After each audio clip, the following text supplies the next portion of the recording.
ઈ દાગીના જેને ચોર્યા હતા એને મેલડી આટલું કહી અને ન્યાથી માં ભગવતી મેલડી હાલી નીકળ્યા. પણ ક્યાં ગયા?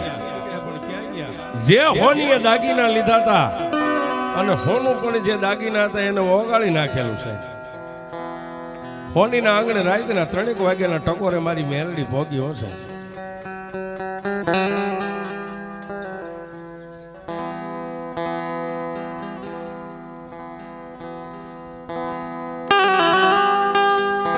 અને સાહેબ જરોજ ગામના ટીંબે હોનીના આંગણે જઈને દેદી મારી મેલડીએ 3ના ટકોરે હોનીની છાતી માથે પગ નાખ્યો. જાગ જાગ સાહેબ, હોનીનો દીકરો જાગીને આમ જોવે, હાથમાં ખોખરી લાકડી, માથે ભીંડી વરણા વાળ, 80 વર્ષના ડોશી ડગમગતો દેહ જેનો સાહેબ. હોનીની આમ આંખ ઉઘડીને સાહેબ એ ડોશીના મોઢા સામું જોયું ત્યાં ગજના તો લોઢાના દાંત મારી મેલડીના બહાર હતા. આવું દ્રશ્ય જઈને હોનીનો દીકરો ઝબકીને જાગી ગયો. માડી ક્યાંથી આવ્યા? કોણ છો? અને અહીં આવવાનું કારણ શું છે? તેથી મારી મેલડી એટલું બોલી કે સાંભળ બાપ, તને મારવા નથી આવી, તને જગાડવા આવીશું, તને ચેતવવા માટે આવીશું. 15 તોલા સોનાના જે દાગીના તે લઈને ઓગાળી નાખ્યા ને,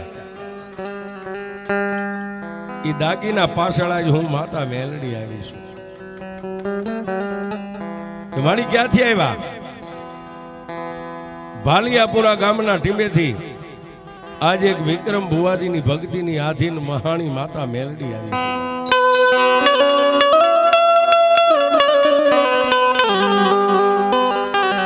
અને જે ચોર ચોરી કરીને તને દાગીના દઈ ગયો ને એને પેલા જગાડીને હવે તને જગાડવા આવીશું. અને તને હું માતા મેલડી આજથી હવે 13 દિવસની મુદત આપું છું.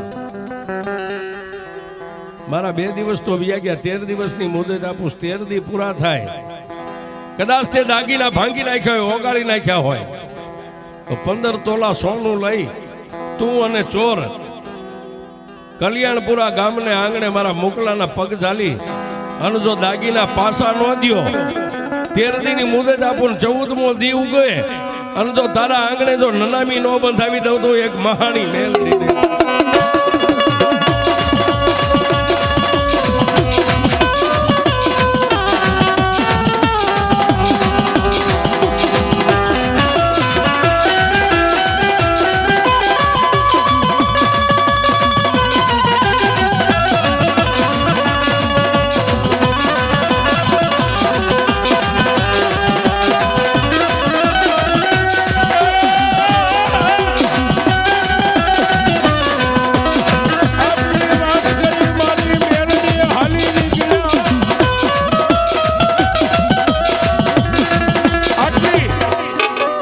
વાત કરી અને મારી નનામી બાળકી, મારી મરસાણી મેલડી, જેને અબોલા બાળકી કહેવાય, માં ભગવતી મેલડી હાલી નીકળ્યા છે.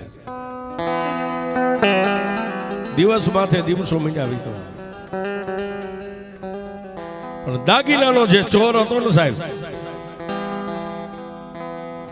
જે હોનીની દુકાને દાગીના વેચાતા ન્યા ગયો સાહેબ, એક દી આડો અને જઈને ખાલી ઉભો રહ્યો અને હોની ઓલાને ઓળખી ગયો કે આ દાગીના દઈ ગયો હતો.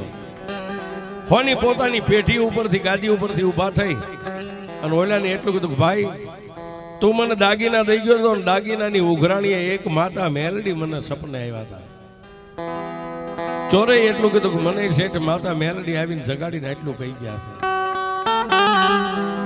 છે. બે મળીને વિચાર કર્યો કે હવે જો જગતમાં જીવવું હોય ને તો કાલનો દી આડો છે, હાલો કલ્યાણપુરા ગામ ભેગા થઈ જાય અને જેના ચોર સહીને એના પગ ઝાલીને માની જાય કે ભાઈ અમે તારા દાગીના લીધા હતા. નગર આ મેલડી છોડશે નહીં સાહેબ. 14મો દિવસ વિચાર કરીને 15મો દિવસ ઉગે ન ઉગે, કલ્યાણપુરા ગામની માલમાં આવીને સાહેબ આ સ્ટેજ ઉપર બેઠેલા મુકેશભાઈ, સત્ય ઘટનાની વાત છે, સોની અને ચોર બે એવી પગની માલમાં પડીને 15 તોલા સોનું મેકીને એટલું કીધું બાપ અમે તારા આજે સ્વર કાલે સ્વર હતા ને સહી, પણ તારી મેલડીને વાળી લે સાહેબ. અને તેથી મુકેશભાઈ એટલું કીધું કે બાપ, મેં તો એક મેલડીની કોર્ટમાં મારી ફરિયાદ મેં કીધી ને મેલડીને વાળવી હોય ને તો અહીંયા નહીં, ભાલિયાપુરા ગામની માલપા, ભાલિયાપુરા ગામની માલપા ઠાકોર સમાજની માલપા વિક્રમ ભુવાજી છે.